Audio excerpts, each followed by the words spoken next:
आमतौर पर चुनाव के नतीजे आने के बाद में ईवीएम पर, इलेक्शन कमीशन पर, नियत पर सवाल उठाए जाते हैं, लेकिन आज चुनाव की तारीखों के ऐलान के साथ ही ईवीएम पर सवाल उठ गए। उद्धव ठाकरे की शिवसेना के नेता संजय राउत ने कहा, महाराष्ट्र में चुनाव की तारीखों का ऐलान भले हो गया हो, उसका स्वागत भी है, लेकिन विरोधी दलों को ईवीएम पर भरोसा नहीं है, क्योंकि जो हरियाणा में हुआ वो महाराष्ट्र में भी हो सकता है। संजय राउत ने कहा, महाराष्ट्र के इलेक्शन में चुनाव आयोग को अपनी निष्पक्षता साबित करनी पड़ेगी। हम चुनाव आयोग से इतनी अपेक्षा करते हैं कि आप इस राज्य का चुनाव हरियाणा जैसा मत करिए। हरियाणा में जो हुआ है पूरी देश की जनता देख रही है, चाहे ईवीएम हो, चाहे पोस्टल बैलेट हो, चाहे जो सत्ताधारी पार्टी की जो सब सामने आई है बातें महाराष्ट्र में ज़्यादा हो रहा है। तो ये सब चुनाव आयोग अपने आप को अगर निष्पक्ष मानती है, अपने आप को मानती है, हम नहीं मानते, तो आपको ये करना पड़ेगा। ईवीएम फुल प्रूफ नहीं है। हम लोकसभा में कोई इस बारे में आक्षेप नहीं लिया था, चुनाव होने दिया, लेकिन हरियाणा के बाद फिर एक बार ईवीएम के बारे में लोगों के मन में शंका पैदा हो गई है। जो मुद्दे कांग्रेस पार्टी ने हरियाणा के बारे में सामने लाए हैं, उसके ऊपर चुनाव आयोग अपना खुलासा नहीं दे पा रही है। कांग्रेस के नेता रशीद अल्वी ने भी यही आरोप लगाया। उन्होंने कहा, इजराइल ने पेजर हैक करके लेबनान में धमाके कर दिए। इजराइल हैकिंग में माहिर है और मोदी के इजराइल के साथ अच्छे रिश्ते हैं, इसलिए बीजेपी इजराइल की मदद से ईवीएम भी हैक कर सकती है। राशिद अल्वी ने कहा, महाराष्ट्र में सभी विपक्षी दलों को ईवीएम के बजाय बैलेट पेपर से चुनाव कराने की मांग करनी चाहिए।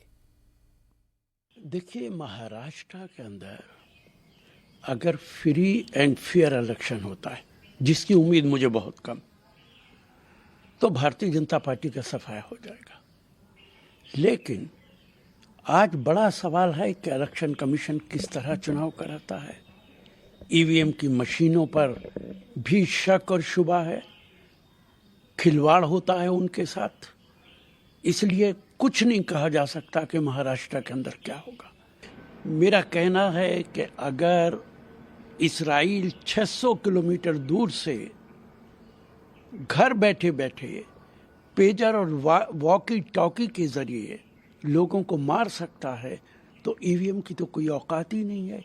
और प्रधानमंत्री के बहुत अच्छे रिश्ते हैं इजराइल के साथ। इजराइल इन मामलात के अंदर एक्सपर्ट है, इसलिए ईवीएम का बड़ा खेल कहीं भी हो सकता है, और उसके लिए भारतीय जनता पार्टी चुनाव से पहले ये सारे काम कर लेती है। महाराष्ट्र के अंदर सारे विपक्ष को दबाव बनाना चाहिए कि ईवीएम से चुनाव ना होकर बैलेट पेपर से चुनाव हो, वरना मुझे शक है कि महाराष्ट्र के अंदर भारतीय जनता पार्टी की सरकार और इलेक्शन कमीशन कुछ भी कर सकते हैं। राशिद अल्वी ने हमारे इलेक्शन प्रोसेस में इजराइल को इन्वॉल्व कर दिया। मुख्य चुनाव आयुक्त chief election commissioner Rajeev Kumar ने आज ईवीएम और इलेक्शन प्रोसेस पर उठे हर सवाल का डिटेल में जवाब दिया। राजीव कुमार ने कहा, दुनिया में कहीं भी भारत जैसी पारदर्शी चुनाव प्रक्रिया नहीं है। इसके बाद भी सवाल उठाने वाले हर बार नए नए मुद्दे उठा लाते हैं। Chief election commissioner Rajeev Kumar ने कहा, जो लोग पेजर की हैकिंग को ईवीएम से जोड़ रहे हैं, उन्हें इतना भी नहीं मालूम कि ईवीएम इंटरनेट या किसी सैटेलाइट से कनेक्टेड नहीं होता। ऐसे लोगों को वो क्या जवाब दें? क्योंकि हरियाणा में काउंटिंग के दौरान ईवीएम की बैटरी को लेकर सवाल उठाए गए थे। इस पर chief election commissioner Rajeev Kumar ने पूरा प्रोसेस समझाया। उन्होंने कहा, जब ईवीएम में बैटरी डाली जाती है तो उस पर भी उम्मीदवारों या उनके प्रतिनिधियों के साइन होते हैं। हर पोलिंग बूथ में भेजी गई ईवीएम के नंबर्स भी उम्मीदवारों को दिए जाते हैं। ईवीएम की सील जब खोली जाती है उस वक्त भी उम्मीदवार मौजूद होते हैं। इसके बाद किसी तरह के टेम्परिंग का सवाल कहां से आया?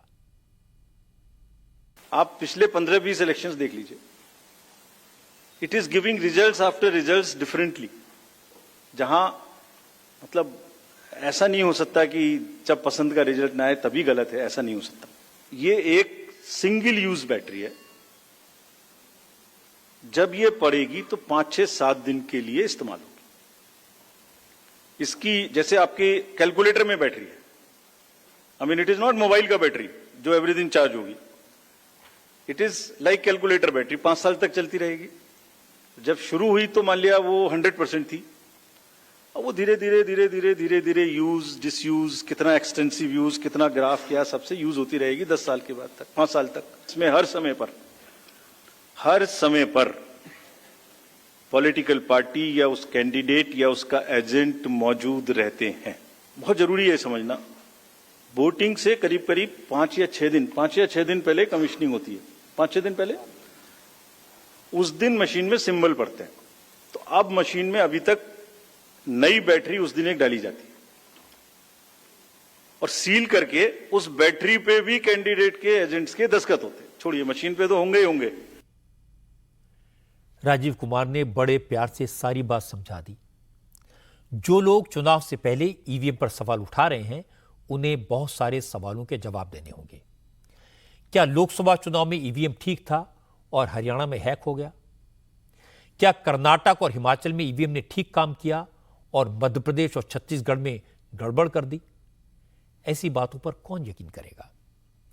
आज एक बार फिर बताना पड़ेगा कि ईवीएम मशीन एक कैलकुलेटर की तरह होती है। इसका इंटरनेट से, ब्लूटूथ से या किसी भी रिमोट डिवाइस से कोई कनेक्शन नहीं होता। ईवीएम की बैटरी कितनी है, यह मशीन क्लोज करते समय फॉर्म में लिखा जाता है, जिस पर कैंडिडेट या उसके प्रतिनिधि के सिग्नेचर होते हैं। और दूसरी बात है, इतने बड़े देश में हजारों ईवीएम का इस्तेमाल होता है। लाखों सरकारी कर्मचारी इलेक्शन के प्रोसेस में इन्वॉल्व होते हैं। कोई किसी मशीन की हैकिंग कैसे कर सकता है? अगर कोई गड़बड़ करेगा तो ये बात छुपी कैसे रह सकती है? चुनाव में हार जीत होती रहती है, पर अपनी हार के लिए इलेक्शन कमीशन को दोषी ठहराना या ईवीएम मशीन पर सवाल उठाना, यह बचकानी बात लगती है। चुनाव आयोग एक संवैधानिक संस्था है। अगर संवैधानिक संस्थाओं पर बिना सबूत के सवाल उठाए जाएंगे तो इससे हमारा लोकतंत्र डैमेज होगा।